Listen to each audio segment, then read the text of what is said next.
What's going to be? How's it hanging? How's it happen? You guys know this is Kevin from the Chord Progression Podcast. Today we have Robin from Resolve on the episode, and we talk about the French metalcore scene, how it's upcoming, and how a tour with While She Sleeps proved that. How it's a struggle for bands internationally come over to the US in terms of dollars and cents. We actually dive deep into that. And of course, get a little bit to know about the band's brand new album coming out on September 15th. It's called Human. You guys ready? Let's go! Yeah.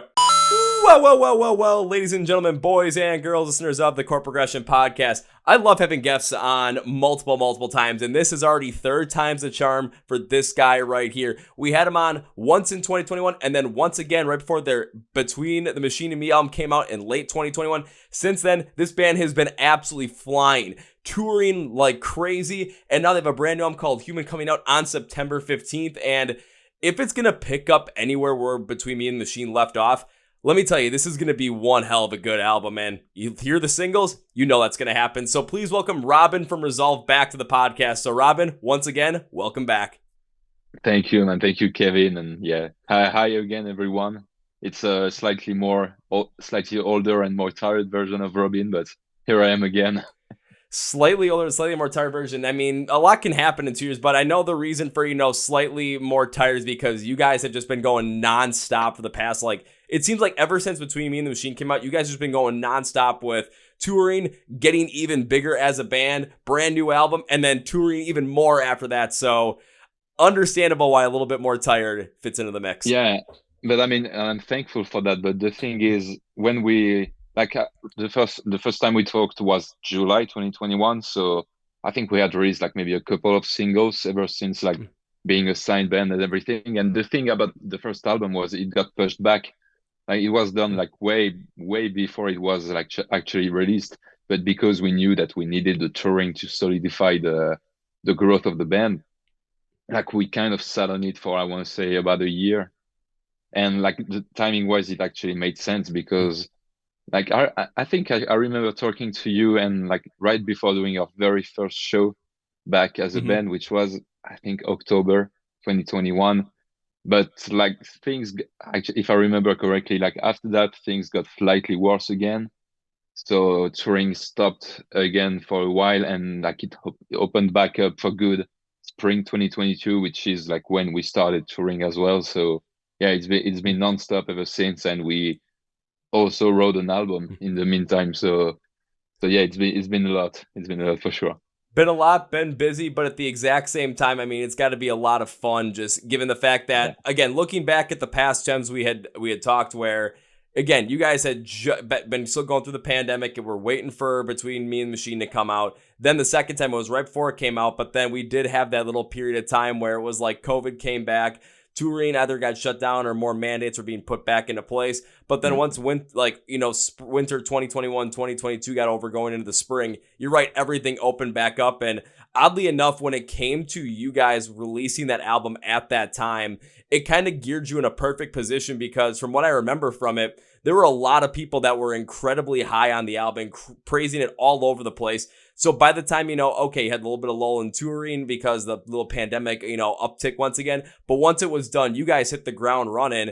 And when it came to the band overall, it just kept growing and growing. It just didn't stop. So when people finally got to see you, it's they had a taste of Between Me and the Machine, and now they get to see you live and they're fully embraced in that. They can really feel how powerful that becomes. Yeah, and they had some times to sit with the record as well, which is always a good thing. Yeah, no, it's we've been lucky on that regard. I feel like we are one of these bands that COVID actually kind of helped in a way because we had everything to build before COVID, so it just got us this time and maybe this everything was at a collective stop. So it was kind of a hard reset for everyone. So maybe there was a bit more room on the scene as well. Well, after that, some bands it took them a lot longer time to get back to touring because the bigger the vehicle, the slower the stuff, if that makes sense. And for us, we are just driving this tiny to I don't know, 2 liters small car, so it was fine. Yeah, and that makes a lot of sense too, just because when we think about back when the time that happened, getting back into the live music scene was going to be the last thing that COVID really was going to be able to bring back. And of course, from that point, smaller bands were going to have an easier time starting back up right when live music came back, because you're not playing in stadiums, you're not playing in arenas, you're not playing in front of tens of thousands of people coming together. You're playing at that time, maybe in rooms that are 250 cap, 500 cap, even 1,000 cap.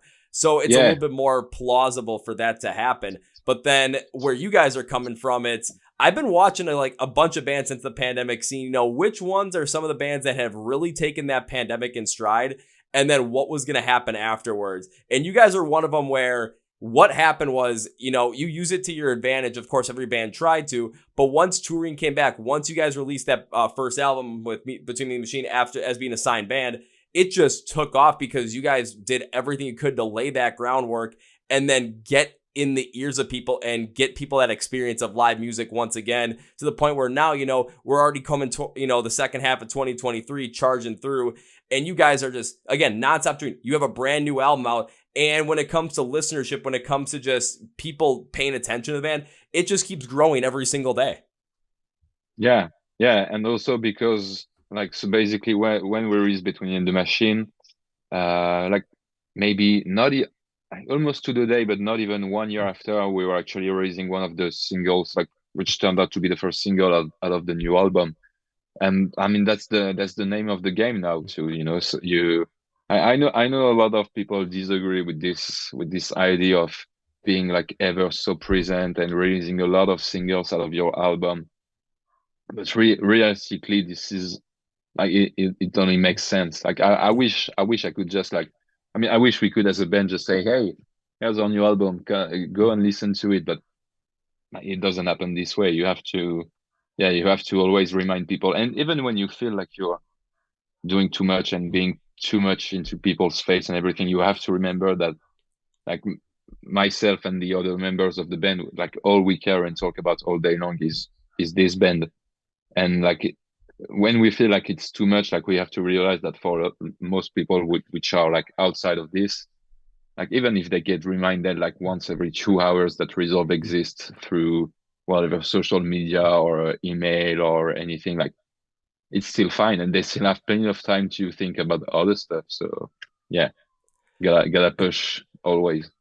See, the crazy thing is, now I'm thinking when you said two pieces from that. One was you want to just hey, I just want to give the album out to everybody and just let people consume it that way because that's how we want to consume. However, of course, current way that people are consuming music is very single based, and trying to be able to play the game on that while still maintaining, that the fact that you're going to try and have everyone connect with the album. On top of that, being able to continually remind people hey, check it out, even when things get tired. It reminds me of two conversations I recently had. One was with Lucas from Holding Absence, where he had talked about being an album band, but you got to play the game at that point in time. But what you want to do is at the same point in time, stay in their subconscious and stay in their mindset. So when they come across your music from one of those reminders, it's oh shoot, now they want to go into one song, then they want to go into the second, the third, the fourth, and then before you know it, they're going through the whole album. It also reminded me of a conversation with Matty Madero, the drummer from Ashes to New, where you might be exhausted at points in time, but it's all about taking a step back, taking a look at how hard you've worked to get to this point, where you are now, and this kind of taking a look back, this is where you wanted to be a year ago. This is where you wanted to be 2 years ago. And it's just appreciating that and continue to move forward. So it's, maybe just a post here, even though you don't want to do it, just hitting that button, and all of a sudden someone gets reminded of Resolve. Someone picks up on it, and then someone goes and gets a t-shirt off your website. Someone goes and gets a ticket for an upcoming show. You never know. Yeah, you can never know. We actually made a Discord quite recently, and it's been very awesome for that, because I don't know if Discord sends notification. I guess you can choose to disable them, but basically we've got people talking about stuff all the time and everything. But whenever they do, I see the notification on my phone and it says Resolve on top. So this is actually quite a cool way, I think, because this you can create this micro system of people talking about themselves, but it's all under the same umbrella, and it doesn't even have to be about our band, but it's nice. Yeah. And the best part about that too is, even though it doesn't have to be about Resolve, because they're going to be talking within your Discord, there is two main things that hit. One is, again, the fact they're in your Discord. So the thought of Resolve is going to be in their head, in their subconscious, a little bit more in their conscious brain because that's what they're a part of. But two, they're able to talk and connect with other people quite easily due to the fact that not only do we have a same commonality with the type of music we like, but we have the same commonality we can start to draw from, which comes from we're in the Resolve Discord. We can talk about this band. We can have fun with this. And before you know it, now you're creating this much larger community that's all based off of just people interacting with people, all due to the fact that they just like your band. Yeah. And like when we started, we expected it to go like, okay, we will have to like be the conversation starters. But it turned out like people just like started having conversations like in between themselves, like having like it's what's really nice about this platform and like in general, like even like any other Discord server, but it feels very much like a private chat, but it still has like this forum like approach. So yeah, it's a very it's a very intimistic vibe, and it's nice, and I think that fits us very well. Like because we are not that kind of band that's like we tried the TikTok thing recently, but this is not really for us. Like I think we might be slightly too old for this. Like we just don't really get it, to be honest. So yeah, you have to find the avenues that work for you, obviously. And that's understandable because with TikTok, from what I've seen from musical artists specifically in bands, it's the thing that helps you get big on TikTok is when one of your songs gets used over and over again and people start using that. It's the people who decide, not you. Yeah. Yeah, but the other piece behind it too is when it comes to the other content that's on TikTok, it's that for a band, it's very hard to drive, more people to your band unless A, everyone already knows you, and B, one of your songs gets hit because people might see your video, then they're going to scroll up to the next one.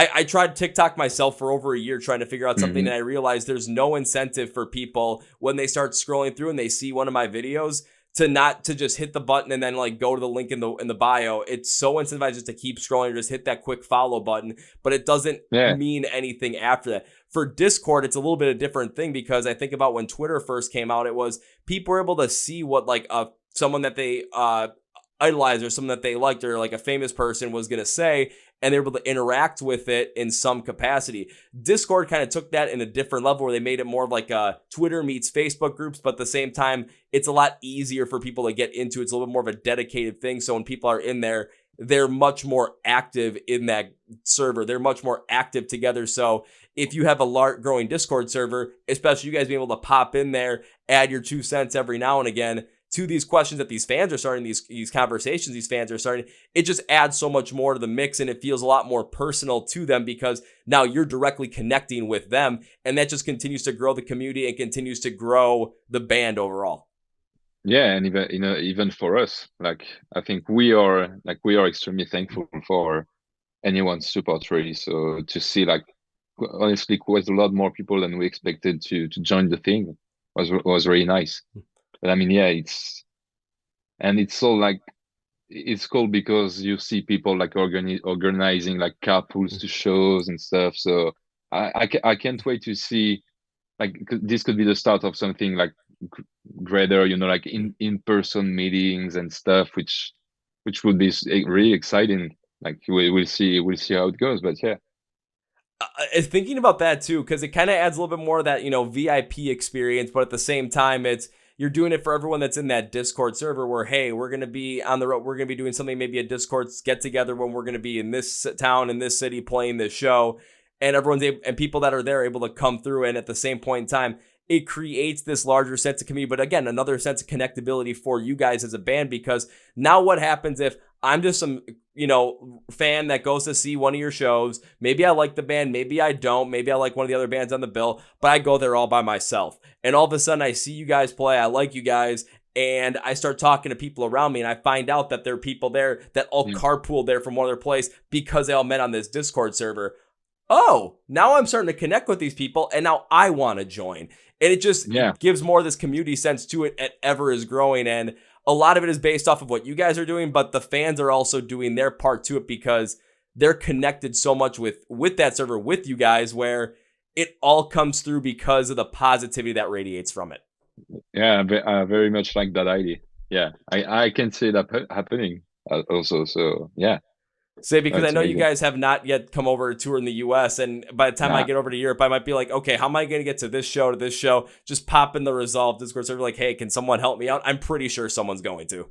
I'm pretty sure. Yeah, yeah. I mean, it's amazing the power of the community. Like you say, like a community can make or break a band. A band, sorry, for Oh, sure. absolutely. Because we've seen some bands where they just get like those, like the feverish fan bases built behind them, and they help build that community, help build that band to bigger heights. I mean, we saw that happen the last couple of years with like Sleep Token, with Bad Omens, with Yeah, Spirit Box. Black Veil Bride's got a huge push on that because of how they were able to connect with their core fan base. If you guys are able to do that, the exact same thing can happen. yeah. Or the Swifties, which I think are the like the biggest community you could think of. It's crazy. Yeah. Then what are you going to turn them into? We're going to turn them into the Resolvies.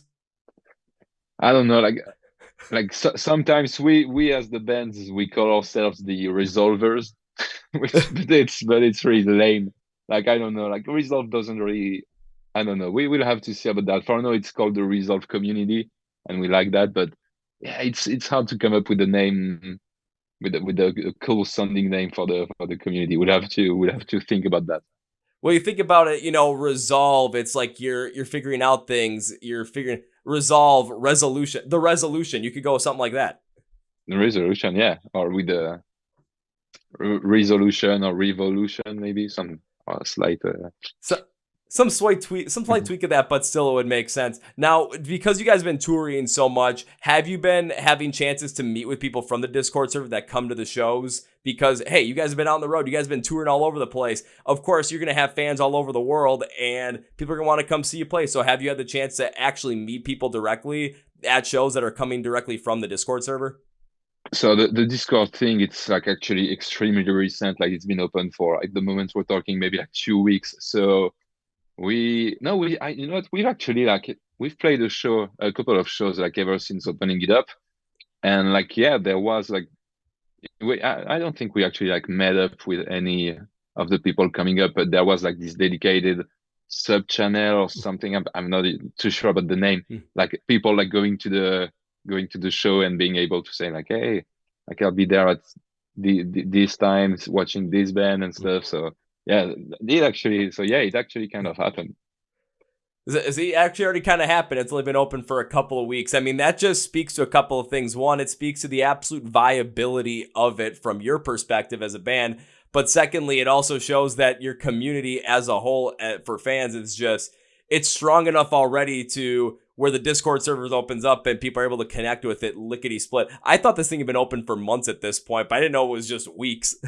No, but that's why I was saying that we are very impressed with how enthusiastic people were about this. So Oh, absolutely. And now, kind of going back and you guys touring as well, because I know you guys are going out on a co-headliner after the album releases with Siamese, but then also you guys just got done touring with While She Sleeps too, which just yeah, makes me so happy knowing how with While She Sleeps, how big of an influence, how big of a fan base they have over in Europe. So, how did that whole entire tour turn out? man, like it was. I think it was the best tour we've ever done. Like, I mean, in different ways. It was also like not the longest because it was France only, like which is something quite rare. Like you don't see like bigger UK or even American bands, but like it's rare that they do like more than say two shows in France. And like on this one, I think we had six or seven, and we were like lucky enough to like do all of them. Like I don't want to say we've become best friends with Washi Sleeves because I mean, I guess they have a lot of experience. They have been through a lot, like not saying like positives and negatives, obviously. So like you can see that they are very like closed and tight group, and like we were playing kind of bigger venues, so like every band had its own backstage, and like we could pop and say hi if we wanted to, and like whenever you run into them, like in the like going to the stage or anything, like it's like hey man, you're all right, yeah, but just like casual stuff. So like we haven't become like best friends or anything, but you could tell that they actually care about the support bands because they've done a lot of like cool stuff. Like say like one thing that comes to mind is on during one of the at one of the shows, like the stage was slightly smaller than for the other places on the tour, and there was only room for one drum kit on the stage, so we expected to have ours like on the side or just like in front and having like this much space in between the drums and the stage. But no, they actually like removed the drums after the sound check. They actually took their drums, took them out, so we could like place them in instead, which is something like you don't usually see headlining bands at this stage doing. So like just small gestures like that, I'd say that they still obviously care, and like they are still an amazing band live. Like I don't know if you've seen them before, but like they still kill it, like even 15 years or more into their career. And for us it's been amazing as well, because France is obviously one of our strongest territories, but we haven't had the chance to play much. Like in the past year and a half, it's been a lot of Germany, it's been a lot of UK actually as well. But France, like I was saying, is still like a developing market. So to play like these bigger venues all over France, it was like really amazing, and we saw like a lot of progress on like how many people are listening to us now in France and planning to come see us back. So no, it's really been amazing, to be honest. So that's fantastic to hear, especially from how you were treated by While She Sleeps for something like that, where they're going to take their whole entire drum kit off on a smaller stage so that all the support bands have a chance to be set up properly and not have the drum kit kind of like awkwardly off to the side. So Oh yeah, then when, because that happens. you guys are moving around, it's like, you have to stay stagnant. You can't move around. It's like, if I move around, I'm probably going to hit something, and that's not going to go very well. Oh But no. just being able to go out and expand your reach, I mean, it makes sense that you guys have been touring previously a lot in Germany and in the UK, because when it comes to the heavier side of music, those markets tend to have a little bit of a stronger foothold for that. When it comes to France, I mean, outside of like a couple of bands, including you guys, when it comes to heavy music, it's not necessarily as well known. So for you guys to play 6 or 7 shows with While She Sleeps around your own country and really get people connected to, hey, you probably heard of While She Sleeps. If you haven't heard of us yet, you're going to hear of us now. And people leaving the venue are probably first off like saying, yeah, While She Sleeps killed it, because who doesn't like to see While She Sleeps? But then the second thought they're probably having is, hey, there's that band Resolve they're from right here in France. And if we didn't find out about them until today, that's a problem. But at least we found out about today, so we can start streaming all their stuff on Spotify music. We can start buying some merch. We can start supporting these guys. And before you know it, now all of a sudden, heavy music lovers in France are going to find a band they can latch onto and really get behind, add more to that community aspect, and really give you guys a nice big push forward. Yeah, exactly. And like you're saying, like I was saying, the scene is still developing, but like say 5 years ago, like things like that couldn't, because it was not just us. There was another like French band, Ashen. I don't know if you're familiar with them. Like Ashen, like Ashes, basically. Yeah. They're like super good, and they started slightly like later than us, so they are still like very much developing and stuff. But like having like an established band like Where She Sleeps and 2 French support bands, like that wouldn't have happened a few years ago. Like they would have taken a UK or American band with them. And like at this time, the French scene now, like people know that there is bands and people know that there is good bands, and like that things are starting to change. So it's really good to be part of that dynamic. Like this is very important to us. Yeah. Oh, that makes a lot of sense, and it's very good to see that you guys are, being a huge part of that in pushing that forward. I actually did something where this next question actually funnels into this perfectly. I went to the Metalcore Facebook group, and I asked people, hey, I'm going to have the guys from Resolve on if you have any questions. Right before I jumped on the call, I checked it real quickly, and there was one that stood out to me, and it funnels perfectly in this. From, I don't know if his last name, but it's Benoit HTN. He asked, how did you guys survive and overcome the difficulties of doing metalcore in like an emerging metalcore scene like France? Like, how did you guys overcome any difficulties to get to the point where you are today, given the fact of where you started in France that's not at the same level for heavy music like the UK or Germany? Well, I mean, this is gonna get a bit more technical, but I think, like honestly, being in a band and pushing your band is hard, but we kind of have it easy because we are like reaping the rewards of what other bands have done, other French bands have done in the past. Like obviously, I think like things really changed. Like when it comes to international scene, like versus the French scene, I think Gojira really was the one that started to like pave a path basically.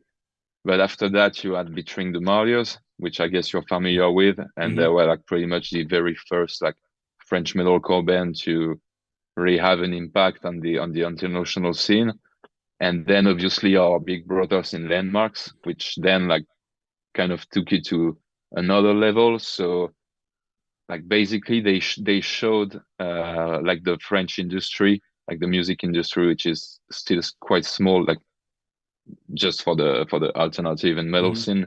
But like basically it showed that you could actually like basically make money with this kind of band. So like we've been lucky enough to have like a touring agency just focusing on France and stuff like that. So and that helped a lot with our career and with our ability to kind of make a living from music. So I mean, it's still a lot of work, and hopefully, like we can be kind of an influence on younger people, like being like, oh, so yeah, I could start a band and get into touring because like these guys who started from basically nothing could do it.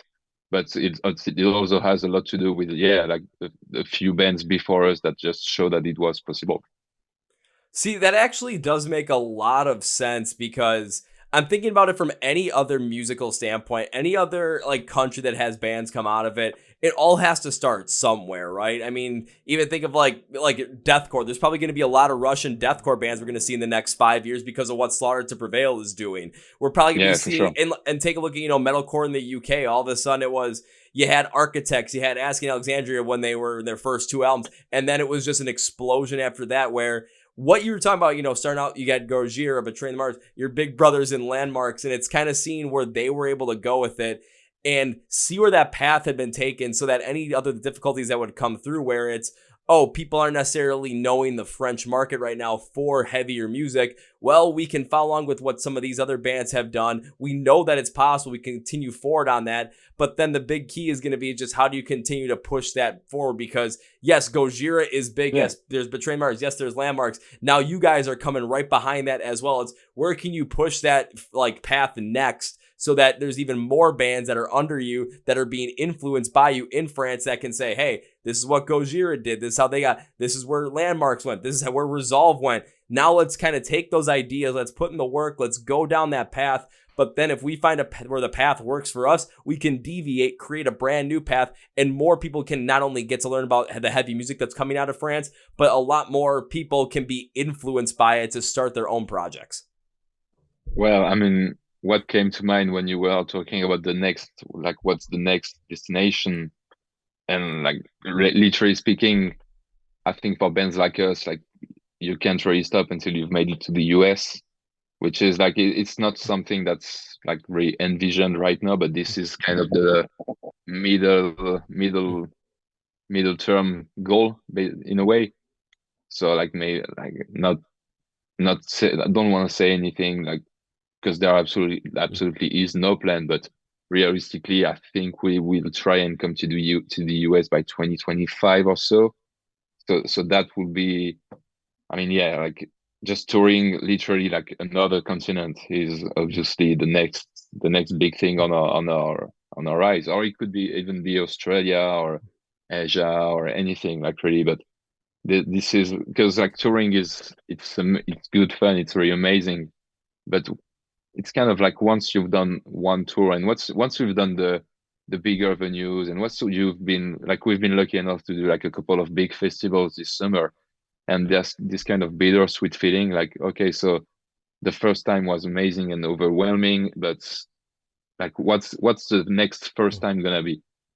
And like for us, for us, we are lucky to be in a position where the next first time would be yeah, like a broad touring, like literally getting on a fly with our instruments and gear and start this like start the adventure all over again, because this is like this is what it will be. And yeah, I think we like this is an arc we have to complete before even considering stopping the band. I mean, this has never been considered, but yeah, for us, this is where we want to go next. See, this is one thing I absolutely like about how you said that and the way you said it, because it showed that you are still, thankful for the where you are now, where you remember what had happened, the previous couple of years. Remember what happened during the pandemic when we weren't even sure touring was ever going to come back or when it was going to come back. And now it's to the point where you guys are going, you're touring all over Europe, you're having a blast with it. So you're still appreciating the journey. You're still appreciating what has gotten you to that point. So you're still kind of being humble about it. But at the exact same time, you're looking towards, okay, what's our next goal? What's the next thing we want to accomplish going forward? And touring on another continent is going to be probably, especially for you guys, that easily should be the next thing that you guys think about, due to the fact that, again, take a look at, the three bands you labeled before that: Gojira, Betraying the Martyrs, Landmvrks. It's Gojira's played shows all over the world. I think Landmvrks just came in the U.S. for the first time in 2022. I know Betraying the Martyrs came here. I'm just not exactly sure when. So it's like, okay, where's that next one that's going to come from France? And obviously, from my standpoint, obviously it's going to be you guys. It just depends upon when that is going to happen. But as time continues to tick on, as you guys continue to do what you do with the brand new album coming out, and now going to be doing a co-headline tour with Siamese as well, it's going to just solidify the fact that, as long as you keep putting the work, this is going to happen. Hopefully, yeah. I mean, it's very much a money problem, to be honest. Like, because I'm sure if like there would be a lot more offers because basically for people who don't know, listening to the podcast, like if you're doing this properly, like sending a band to the US, like just the visas alone, we're talking like $20,000-$30,000. So that's that's like crazy money. So the risk is incredibly high. So that's why like you have to really wait for the right moment to actually take the risk and see like, okay. And even like you might be losing money, but it's a thing you have to do, like to get on the next one and make the money back on the next one and stuff. So yeah, it's an exciting goal, but it's still there's still some touring in Europe to be done before we have to rack up. But I do need to thank you for actually giving a legitimate number for all of us to understand when it comes to the visa issues, because we've seen a good amount of bands from Europe, a good amount of bands from Australia, even including our friends in Patient 67 who were supposed to come over to the US from Australia for a festival, but then was just announced, a couple of days before we recorded this that they weren't able to due to visa issues. And express, it is expensive, but that just adds a lot more to it, because if you're thinking between $20,000 and $30,000 for the visa itself, I mean, that's a huge chunk of change. And when you're coming over to play in the US, you might end up losing money. That actually makes sense, because you're putting so much into coming over here from just getting the ability to come over here. The travel costs itself, the freight costs to get all your gear over, get your instruments over, and then even just travel within the United States as well to get from venue to venue. But the thing that stands out is you're trying to figure out, when is it going to be appropriate for you to do that? And when do you feel like, okay, we're making this amount of money right now. If we take this opportunity in the US, we get the right opportunity. Yeah, we might lose some money on this, but is that amount of money that we are willing to lose for this opportunity that's going to potentially lead to greater returns in the long run? That means we can go over the US and then make money on the next run and make that money back. It all has to play in there. So when it comes down to this, it's kind of like, you're just waiting. You're just picking your spot when it comes to those US tours, when you think we are ready to do this. This is going to be the one that's going to be the best for us, so that we can do this again and make more money the next time. So if we lose money on this one, we're set. I do want to thank you for, just giving that number, because it puts a lot more perspective into my head. Oh yeah, no, but touring like in general, like I guess we've all seen like the articles on the bigger like press outlet, like we wouldn't really know, because weren't really touring like before the pandemic, but it's so incredibly expensive. Like even just with less than 2 years experience, I've seen like because I do most of the tour managing for the band, and I've seen the cost of hotels like rising up and rising up and rising up, and like gas. I mean, it's been just crazy expensive, but thankfully it's still like somewhere is still been somewhere that 180 per liter or Hmm. something range. So like this is like so much more expensive than say 5 years ago, but that's something that seems to be stable. But yeah, overall, it's been apparently it's been harder than ever before to be touring, but also like we've been lucky enough to have like good merch sales on most of our tours and like play a lot of venue. Like most of the venues we played, they don't do the merch cut thing like they like yeah, you see a lot of them doing in the US, like even very smaller venues. Like you wouldn't really see any venue like under I want to say 7,000 700 sorry people taking any merch cut. So that's something to be thankful for. But yeah, it's hard, but also like for us, it's been a good balance. Like we are like still very much poor, but it's been able to maintain itself and like most of the time break even. So it's all right thanks to the fans because obviously you get your guarantee, which is like the amount of money you're being paid by the promoter for playing. But like most of the time, it's not even covering like 50% of your costs. So you have to hustle and try and do a cool merch stand and try to get people, yeah, to want to support you because they know about that stuff. So now they want to, like they know where their money is coming in. So that's cool.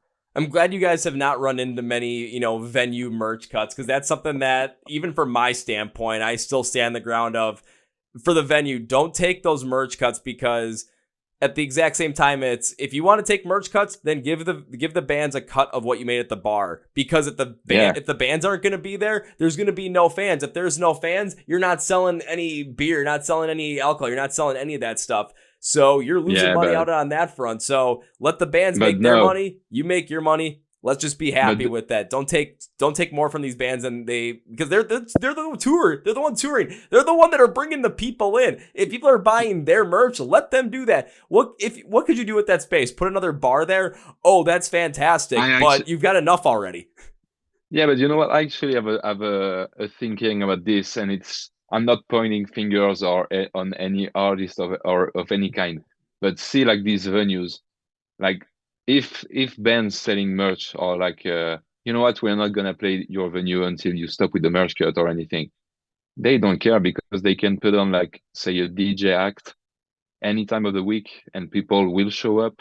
Like different people will show up, but people will show up and it will be just one guy traveling with his fucking USB stick. And like he can leave off, say you're getting paid 1,000 a night, like for a band with road expenses and crew to pay and everything. Like you cannot make it happen. But if you're just one guy driving around or flying or something, you can make it happen on for this amount of money, and you can even like bring in one hell of a show, I want to say. So unfortunately, like I think venues still have the upper hand on this fight, and they will kind of always do. So I mean, not saying that we shouldn't try and make changes, but it's a lot harder than we all want to admit, I think. See, now I'm starting to think about that point you just made, and I agree with it. Yeah, but only in the short term, because if I'm thinking about it, say like I'm thinking about like the main venue I go to that's by me. Say they didn't have any bands in there, they just brought in DJs. What would happen is yeah, for a small period of time, you would still be getting a lot of people in there. But the issue is now you're going to be pretty much only solely focusing in on one type of music. So your Yeah. venue's going to be focused in on a smaller pool of genres. At that point in time, now you're going to be bringing in a smaller pool of people, and those people aren't going to always return every single night for every single artist. So if Yeah, you're and especially in a smaller venue, or you're, in a smaller area, it's not going to last long. that's a good point, and it actually makes me think of something. Is some friends who like work in like music venues and stuff, they told me that they make the most, and we're talking about venues that don't do the merch kits. Okay. But basically they are making the most money when it's a rock band playing, because what does the rock audience do? They party and they drink beer, and they like beer is very high margin for these places. And like when it comes to like EDM or like dog techno or stuff, like people like, yeah, sure, they grab a cocktail, which is like more expensive. Then, like they pop a pill and Mm. just enjoy the night. So like they actually, like you're right, like venues in a way they also need rock bands because and they even have like lower security costs Yeah. because like you see like obviously less fights because I mean obviously people are gonna be drunk, but your drunken friend will just take care of you, you know. I mean obviously fights happen at shows. I'm not saying they don't, but yeah, that's no, that's a long conversation to have. Yeah, that's a long conversation for another day that I definitely would love to have with you. But before you get heading out, I do want to talk a little bit about Human for just a little bit due to the fact that it is the Yeah, new album sure. that's coming out.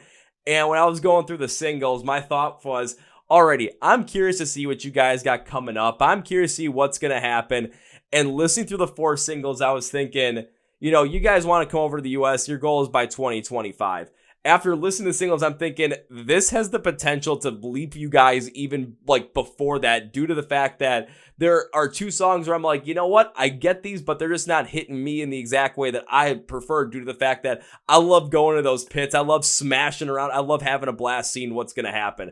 However, the 2 songs of the singles already, I'm like, these might be my 2 favorite Resolve songs so far. So it's just like I'm starting to see that there's going to be a lot of people that love the heavier stuff that's going to like what you guys got going. But then there's some other things you guys put in there. You blend so many different things in there for a couple of these other songs where it's more people that are starting to get into some more of the heavier stuff. Like they're gravitating towards the Sleep Token, the Bad Omens kind of things. They're going to gravitate towards you guys as well with this. And we're all just going to be one happy family enjoying Human when it drops. Yeah, I mean, I would love for us to be kind of a gateway band. And like the fact that we don't have like that much, I mean, we obviously have a fair amount of screaming, but it's like, yeah, we are not the heaviest of bands. So, to be honest, like when you started asking the question, my connection kind of went off for a little bit, so I might have missed the first part of your point. So would you mind just going But yeah, again for a bit? Yeah, so basically I was saying is like, for the singles, I was curious to see what's gonna happen, but because there are 2 singles out there that are definitely more my style, like for the pit that I really connected with. I think it was Death Awaits and Move to Trash. I really like those 2. But in the other 2 with Human and New Colors, I'm like, this is a different feel. However, I'm still enjoying it, just maybe not as much for my personal taste, but listening to these songs, I can see a lot of the different mixtures, a lot of these different influences that are coming in there, where people that are really getting into the heavier stuff right now that are gravitating towards like Sleep Token and Bad Omens. Those are the songs where it's like, again, what you said, gateway band. That's where it's all coming in, where we can all come together and enjoy you guys based on the fact that, yeah, I'm going to be able to go and throw some people around the pit, but then the people next to me, the next song, can be able to vibe, enjoy the heavier side of things, the more the melodic sense to it. But in the end, we're all enjoying the same music. We're all enjoying the same band, and we're all doing it with a smile on our face. Yeah, and like we always, I think this sort of like duality between the more like atmospheric stuff and the more like straightforward stuff. I think it was there on the first album. I think it's maybe like blended together, maybe more tastefully on this one. Like we still have like the hard hitting songs, and we still have the more like thoughtful. I want to say, but that's also because we are like, and it goes back to the conversation we are having at the start actually, because we are very much album driven people. So whenever we are writing, I mean, obviously sometimes we are like, okay, let's do just a full on banger, or at least try to. But a lot of the times we're like considering the journey for the listener, and like if we were to listen to it like after this very heavy track, what would I want to hear? Would I want to hear another heavy track, like, or something like, yeah, more out there to kind of prepare and recharge before the heavier stuff again. So yeah, we use that dynamic a lot, and like I don't know, like we might in the future maybe do an album that's focused more on one side and then another one on the other side. Like I think it would be interesting to see how we can, and like to be honest, I really think Human like on a lot of tracks has this, but trying to see like how we can blend the 2 sides of Resolve together and see if we can come up with perfectly refined version of ourselves. So yeah, we see about that. But also that's one really cool thing is that it allows us to see like kind of what people like us for. Because you were saying like in your personal taste, like move to trash and death awaits are your personal favorites. But like for a lot of people, like when we dropped New Colors quite recently, there was a lot of people going like, "Oh my God, this is the best song you've ever released." Which like we really love the song and like a lot, but I didn't really expect it to like see this amount of reaction. So I think we're gonna stick to this kind of unpredictability. Like whenever we announce a new single, you cannot really say, oh, I mean, I know what it's gonna sound like already. I mean, and you could even be excited. And like there's a lot of bands I like, and because they kind of do always the same thing and they do it well. But for us at this point, we still want to try new things. And I think you guys have yourself set up for this album to be a big like springboard into the next step and to really grow the band because again, like we said, I like the heavier stuff and like some more of the straightforward, some of the stuff that I'm really be able to throw people around the pit. So that's why I gravitated toward Death Awaits and Move to Trash. But yeah, New Colors, I'm not saying it's a bad song, it's just not hitting me personally, where other people they're embracing it fully. And what I really like about what your idea is when you kind of, you have the two different sides of Resolve and you can blend together or you can pull them apart at the exact same time. It allows you to be unpredictable, not only with your music, but when it comes to going out on tour. Could I see you guys going out with a band like August Burns Red? Yeah, I could see it. Could I see you also going out with Between the Buried and Me and still kicking ass? Yeah, it could happen. Yeah. This album is proving it. Yeah, that's a very good point. And yeah, like at this stage, we've mostly toured like on very much metalcore packages, tour packages. But that's something that we would really like to try maybe like a soft tour.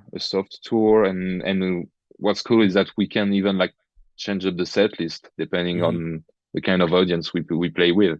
And that's also what's really exciting about having another album out is like it's a whole new bunch of songs and moods to pick from and change the set list because obviously we want to play as much new songs as possible, but we also know that people want to hear the ones that they love and have been listening to for a while. So yeah, like ideally you would even like pick the set list, say 5 minutes before the show, just take a peek like this guy looks like he might enjoy some old school stuff.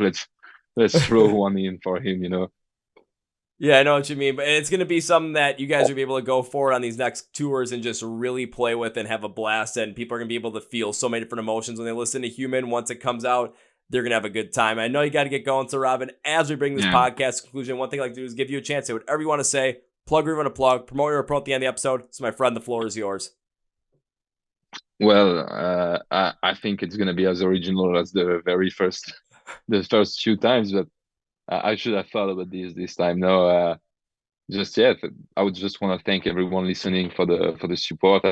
Whether you're listening to this podcast, which is amazing because that means that you are eager to discover new artists, and the scene needs people like you. So obviously, thanks again to you, Kevin. And I don't know, like I'll just I'll show that my good friends and one of my favorite bands, Oakman, Oakman, which they do kind of like alternative indie pop, and it's like incredibly amazing, and more people should know about them. So that's gonna be my shout out for the day. Yeah. Perfectly said. I love it. Now it's time for you to end it with three things. First things first, Human comes out on September 15th. The band is going on tour with Siamese, co-headliner throughout Europe. So if you're in Europe, go get those tickets. If you're not in Europe and you want to come to the US, stream the album like crazy, buy it, download, make sure people get to know about Resolve, and go and follow them on their social medias. Go join their Discord server. Links for all of that stuff is going to be in the description of the podcast. Now it's time for number two. Now, Robin, I've had you on twice, and this is your third time, and I've yet to see you live. So I've not been able to make good on my first two promises of first rounds on me twice. I'm going to change it up a bit on this one. Because if this is your third time and I haven't had a chance to, actually see you, I got to do something different, right? So when I get to come and see you guys for the first time, whether it's over in Europe or over here in the US, I'm going to find you, and instead of just buying a couple of rounds, I'm just going to bring a whole case of beer and be like, here, enjoy. We should maybe do a special episode, like a live one or something. I still have yet to do something like that, and that'd be awesome. Yeah. I'm really hoping to do something like that. That'd be fantastic. And I'll still bring a case of beer. I mean, I'll do it for a case of beer, obviously. But yeah, like we need to keep the ID. And where are you based in the US again? I'm in Milwaukee, so I would say about an hour and a half north of Chicago. So if you guys are doing a show in Chicago, I'm down there all the time. So I was down there. Yeah, you're seeing a lot of tours. Yeah. Yeah, so I go down there all the time, and I'm like, you know what? That's going to be probably the most likely place, given how big of a city it is. So that would be the one to go with. I'll bring my shit down, and then we'll have a blast. I mean, hopefully your first US tour comes through Chicago then. I'm sure it will. I'm sure it will. Let's be honest. I'm sure it will. It's only the third largest city in the country, so yeah, and I think it's actually our biggest city on Spotify, like in terms of US listeners. So. That does not surprise me in the slightest. No, I know. There's a lot of metalheads in Chicago. There is. So, everyone's going to get ready to come and see play. Now it's time for number 3. I cannot end this podcast by saying goodbye because this is always so much fun talking with you. Love having the chat with you once again. I'm going to see you guys play live. I'm going to bring the case of beer. Hopefully we can do a live episode at that point in time as well. And this can't be goodbye, man. No. We're doing this again. So this is going to be again. I'll see you later. For sure, man. Bye, Kevin. Whoa, folks. I'm interviewing with Robin from the band Resolve for the 3rd time ever on this podcast. Now it's time for Kevin's final thoughts. So there's a lot that's going in here, but the one thing that I absolutely loved was when we were talking about, from their standpoint coming over to the U.S.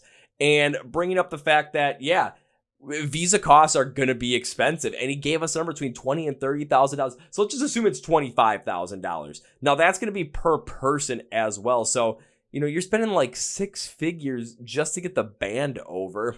Then that doesn't count, travel expenses to get your stuff to the United States or to another country. Doesn't account for getting yourselves there, transportation, and then transportation around the country as well. So it gives us a better idea of when it comes to these bands that are playing these shows and they're coming over from different countries, how much it actually costs them, what risk they're taking, especially for a band like Resolve, where I honestly believe after Human drops, especially if listening to singles, if you haven't, go and do that right after this episode. But I believe it's setting them up for success where this album's going to be a major push to where 2025 is a very reasonable goal for them to come over to the US, but I think 2024 may end up being the year that actually happens. But they're going to take time and they're going to figure out what's going to be best for them because, it gives us a standpoint to understand what these bands are going through. You are probably going to lose money on this. And the question is, your first time coming over there, are you going to be able to do it to the point where you're going to lose money, but not be in the, so much in the negative to where you can come back again the next time and make up not only the money that you lost from the previous tour, but make money on that tour on top of it as well. And instead of just, coming over to the US on a whim and then losing tens of thousands or even hundreds of $1,000s as a band just to do it one time. And it gives me more perspective on it as to what they have to deal with, what they have to go through, and I have to be sympathetic towards it. It gives us, especially here in the US, a little bit more of an understanding of what these bands that are internationally touring, the ones that are coming from Europe, the ones that are coming from Australia, the ones that are coming from Asia, the ones that are coming from South America have to deal with. And why it's so important to come in, if you like these bands and you have a chance to go see them, go and see them. You're not going to regret going to see a band you like. Trust me on that. You're not going to.